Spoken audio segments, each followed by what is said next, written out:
amigo internauta do blog Papo Sem Censura, nós estamos iniciando nesta quinta-feira mais uma edição, a terceira edição do Papo de Quinta, esse novo canal de, já vai ficando velho, não é mais tão novo assim, do blog, de debate aqui no blog, diferentemente das edições 1 e 2 do programa, na qual nós focamos a política regional, em especial a política de Pindamonhangaba. Na edição desta quinta-feira, a terceira edição, o nosso foco é a política nacional, em especial após o resultado do julgamento desta quarta-feira do ex-presidente Lula na segunda instância. O presidente Lula foi condenado em segunda instância no TRF4 por conta do triplex no Guarujá. E o objetivo do programa de hoje, ele é basicamente analisar e dar os pitacos, né? Deixar aqui os pitacos que a gente tem com relação ao futuro político, como se dará os próximos meses na política nacional, até fecharmos aí com a eleição que tem o primeiro turno a ser realizado em outubro deste ano, né, eleições nacionais. E no programa de hoje, eu começo acompanhado de um copo de cerveja para fazer um brinde, e esse brinde não é a condenação do ex-presidente Lula, mas ele é um brinde daquilo que eu entendo que foi o mais importante do que aconteceu nesses últimos dias, em especial no dia 23, véspera do julgamento, e dia 24, dia do julgamento. Bom, na véspera do julgamento, houve uma mobilização em Porto Alegre, na qual se reuniram cerca de 70 mil pessoas em defesa do ex-presidente Lula.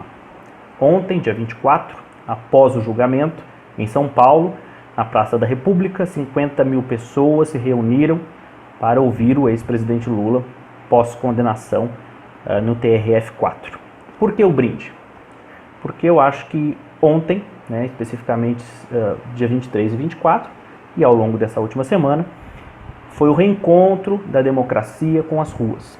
Não é de hoje que eu venho colocando a minha opinião de que sobrou a democracia, restou a democracia às ruas.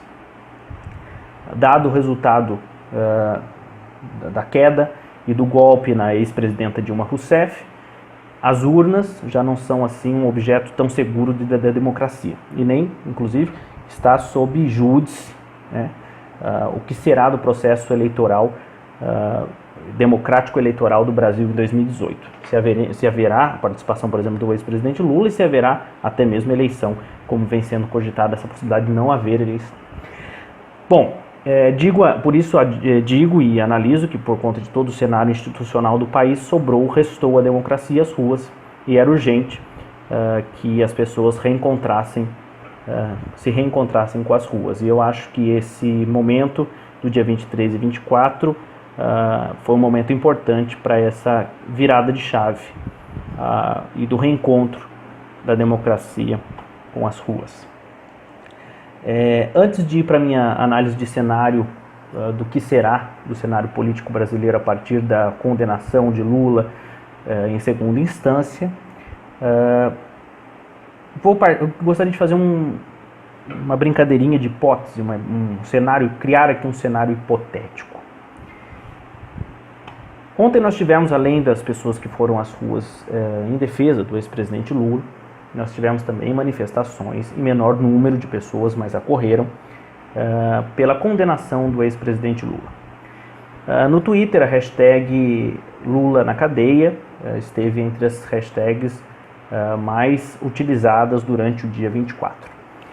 É sobre esse cenário hipotético de que Lula seja dono do triplex e de que Lula seja, como diz a justiça, um dos responsáveis pela máfia que operou dentro da Petrobras. Quero partir desse cenário hipotético de que Lula seja essa pessoa condenada pela justiça. Lula teria recebido, segundo a própria justiça, esse triplex da OAS para ajudar a empresa, beneficiar a empresa em contratos da Petrobras. Esse triplex, o valor dele somado à reforma que a OAS teria feito para Lula, soma 2,5 milhões de reais. Vou arredondar para 3, vou subir 500 mil reais. Soma 3 milhões de reais. Então, a corrupção, esse ato de corrupção envolvendo o presidente Lula custaria em benefício próprio, seria de 3 milhões de reais. Muito bem, diante desse cenário, e muito importante colocar isso, os desembargadores, os 3 desembargadores que votaram pela condenação de Lula, utilizaram muito as delações premiadas, né, os tais depoimentos das delações premiadas. E me atenho a esses depoimentos para recordar ao amigo internauta que Geraldo Alckmin, governador do estado de São Paulo, pré-candidato à presidência da República, foi delatado como tendo recebido entre 2010 e 2014, entre as eleições de 2010 e a eleição de 2014, o total de 10 milhões de reais em propina. Vou até riscando aqui para não esquecer ninguém. José Serra, do mesmo partido, segundo os delatores, teria recebido um montante de 52 milhões de reais em propina. Aécio Neves, ex-candidato presidente da República em 2014, derrotado no segundo turno para a presidenta Dilma Rousseff, teria recebido 60 milhões de reais em propina, mais a gravação de Joesley, que mostra Aécio pedindo 2 milhões de reais em áudio, isso então somando 62 milhões de reais. O presidente Michel Temer teria pedido 20 milhões de reais. No apartamento de Gedel Vieira Lima, ministro de Temer, foram encontrados malas com 51 milhões de reais. Com Rocha Loures, foi apreendida uma mala com 500 mil reais, que seria parte de uma parcela de um montante de 500 milhões de reais que iriam para os cofres do PMDB. Os delatores acusam ainda o governo de Fernando Henrique Cardoso de ter recebido uma propina de 100 milhões de reais. Vejamos bem, partindo da hipótese de que Lula tenha sido beneficiado com o triplex do Guarujá, o que justifica, e a pergunta que não quer calar, o silêncio diante de todas essas outras denúncias, de todas essas outras acusações apontadas, muitas delas pelos mesmos delatores que apontaram Lula como beneficiário do triplex. Lula, triplex, 3 milhões de reais. Daí para cima, Geraldo Alckmin 10 milhões, Aécio 62, Temer 20 milhões, Serra 52 milhões de reais, PMDB 500 milhões de reais. Partindo do pressuposto de que Lula seja culpado, há um problema seríssimo de seletividade nesse país. E o problema é esse. Porque a justiça estar fazendo ou não o seu trabalho é uma discussão, né? A sociedade escolher algo como sendo o mantra da ética e da moral, isso de fato preocupa bastante. Mas não é com essa hipótese que eu gostaria de trabalhar. Eu acho que essa hipótese é uma hipótese para ilustrar que existem outros tantos nomes da política nacional nadando de braçada por aí, não de braçada no campo popular da coisa, mas que estão aí ocupando seus cargos e realizando seus atos sob as barbas do governo. Passo agora à fase de analisar o cenário político eleitoral do Brasil daqui para frente, pós-eleição, pós-julgamento do ex-presidente Lula. Lula foi condenado em segunda instância pelo TRF4 e agora, por ter sido um placar de 3-0 essa condenação, achataram, né, ficou mais estreito as possibilidades da defesa em relação à própria segunda instância, cabem agora somente os embargos de declaração e posteriormente recorrer ao STJ ou ao TSF ou ao STF, eventualmente para impedir a prisão do ex-presidente Lula. Lembrando que a TRF4 manteve a condenação de Moro e elevou a pena de 9 para 12 anos em números redotos. Bom, A hipótese que eu trago aqui é a seguinte: há uma possibilidade, a possibilidade aumenta sobre a condição de Lula acabar preso. Essa possibilidade aumentou após a condenação em segunda instância. Ela ainda não é uma certeza, cabem os recursos e tudo mais, e caberia também um mandado de prisão, obviamente, mas essa é uma possibilidade que aumentou. Assim como aumentou também a possibilidade de Lula disputar a eleição sob júdice, né? Esse é um caso que provavelmente aconteceria. Há um prazo limite aí de inscrição, né, de homologação da candidatura até 15 de agosto, e o TSE, o Tribunal Superior Eleitoral, tem até o dia 17 de setembro para definir aí pelos recursos para disputa eleitoral. Prazo também que conta para a troca de candidatos, ou seja, até dia 17 de setembro aí haveria a possibilidade da troca de candidatos. Bom, uma análise que eu tenho feito há algum tempo, inclusive já falei isso com amigos petistas que refutam essa ideia, mas é da possibilidade do PT ter um plano B. O PT alega, quando questionado se tem plano B, que só há um plano no PT, que é o plano A, né, o plano L, que seria o plano Lula e Lula. O PT não trabalha com outra hipótese senão com o nome do Lula. Por que eu acho que o PT trabalha com uma segunda hipótese? E esse nome, no meu ponto de vista, seria o ex-prefeito de São Paulo, Fernando Haddad. Porque nós estamos caminhando para uma eleição muito interessante em termos de composição partidária e o que as pessoas vão estar esperando das urnas e o que pode acontecer nas urnas, né? No primeiro turno a gente caminha para ter uma eleição muito próxima da eleição de 1989, no sentido de uma pulverização de votos com 3 ou 4 ou até 5 candidatos com capacidade de superar os 10% dos votos.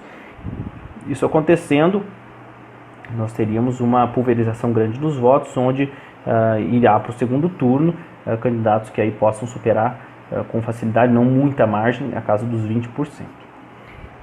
Segundo turno é uma outra eleição, né? Segundo turno é uma outra eleição.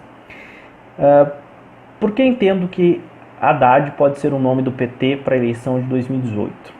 Né? É uma das possibilidades, certamente. Pelo seguinte fato: o PT, historicamente, dados os últimos resultados eleitorais, dado o potencial que o PT ainda tem como identificação enquanto partido, é o único partido, segundo as últimas pesquisas, que supera a casa dos 2%, quando perguntado em qual partido você se identifica. O PT chega a 14%, nenhum outro partido supera os 2%, os dois dígitos, somente o PT. O PT tem um potencial de fazer aí de 18% a 20% no primeiro turno, isso independentemente da transferência de voto de Lula, que certamente vai acontecer. Então, somando esses de 18% a 20%, mais a capacidade de transferência de votos de Lula, o candidato do PT, ou apoiado pelo presidente Lula, é um candidato com grande potencial de chegar ao segundo turno, quando nós teremos certamente uma outra eleição praticamente. O segundo turno é uma outra eleição, é programa contra programa, candidato contra candidato, e o cenário é certamente outro, né? Em um cenário onde a extrema-direita, no nome de Jair Bolsonaro, tem uma grande chance de chegar ao segundo turno, dados os últimos resultados de pesquisa, nós teríamos um segundo turno com um candidato de extrema-direita contra um candidato que será da esquerda, dos campos mais à esquerda, né, os campos mais progressistas, ou um candidato de centro-direita, que ainda também está indefinido. Enquanto a esquerda tem N possibilidades de candidato, centro-direita bate cabeça e não tem candidato nenhum, não tem possibilidade nenhuma de candidatura.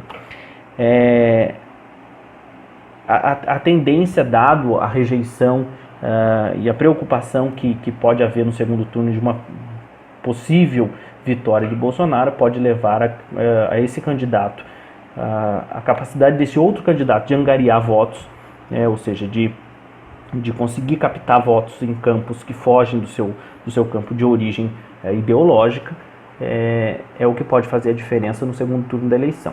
E aí é onde eu acho que o Haddad tem um grande potencial, dado o fato de já ter sido ministro de Educação, uma pasta importante e num momento importante do Brasil em relação às ações feitas no Ministério da Educação. Já foi prefeito de São Paulo, apesar de não ter sido reeleito, Ele perdeu numa eleição completamente conturbada em termos políticos, né? Foi nesse contexto que Haddad perdeu a eleição de 2019, né? De 2016, a reeleição dele de 2016 perdeu para o Dória. Porém, o governo de Dória, assim como foi meteórico em aprovação, também tem caído bastante. Nas últimas pesquisas apontam isso, ou seja, não que as pessoas voltem a dizer, nossa, Haddad era o melhor prefeito ou era melhor prefeito do que Dória, mas o esfacelamento da prefeitura de Dória, da gestão de Dória, é sem sombra de dúvidas um fator positivo para a imagem de Fernando Haddad, ao menos em São Paulo, né? Se o PT souber trabalhar em termos de marketing com isso, é um fator muito positivo. Sem falar que Haddad tem circulação nos meios, nos campos do centro e até com alguns nomes da direita liberal, né? Não muito absurdo dizer a sua relação até particular aí com o ex-presidente Fernando Henrique Cardoso, né? Então, Haddad é um candidato capaz de catalisar esses votos, né? É um candidato capaz de somar esses votos, não só da esquerda, como de alguma parte do centro e alguma parte da direita liberal, esses cenários onde existe uma preocupação maior, né? Nesses campos onde existe uma preocupação maior da vitória de uma extrema, né? Seja ela esquerda ou direita. No caso, a extrema hoje está representada na direita, com a possível candidatura de Jair Bolsonaro.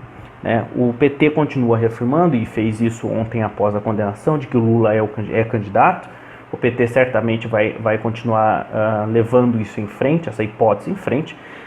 Uso aqui uma expressão que a jornalista Miriam Leitão fez recentemente no Bom Dia Brasil, dizendo que o PT e Lula politizaram o processo eleitoral. É importante ressaltar aí para quem tem pensamentos como o de Miriam Leitão, que PT, PSOL, PSDB, PMDB são partidos políticos. Então é natural que eles politizem as demandas, que eles politizem a pauta, ainda mais numa pauta política que é por si só esse julgamento do ex-presidente Lula. Como nós podemos ver, basta acompanhar o processo, comparar as histórias, inclusive de outros também investigados ou que nem investigados estão sendo por uma questão política que envolve a justiça brasileira nesses últimos anos. Bom, a minha perspectiva é de que o PT vai continuar defendendo Lula como candidato, apontando Lula como seu candidato, mas trabalha com uma possibilidade de um nome capaz de angariar votos nesses campos de centro no centro e de direita liberal, no segundo turno possível de extremos numa disputa contra Jair Bolsonaro. E esse nome, no meu ponto de vista, seria Fernando Haddad. Os outros campos da esquerda também certamente vão trabalhar com nomes no primeiro turno. Vai ser um primeiro turno, como eu disse, bastante de uma pulverização bastante grande de debates, de visões, de opiniões e certamente também de votos, resultando em votos. E a gente resta agora esperar os próximos passos. Nos próximos programas a gente volta a falar mais desse assunto, a comentar mais sobre essas possibilidades dos campos da política, visando as eleições de 2019.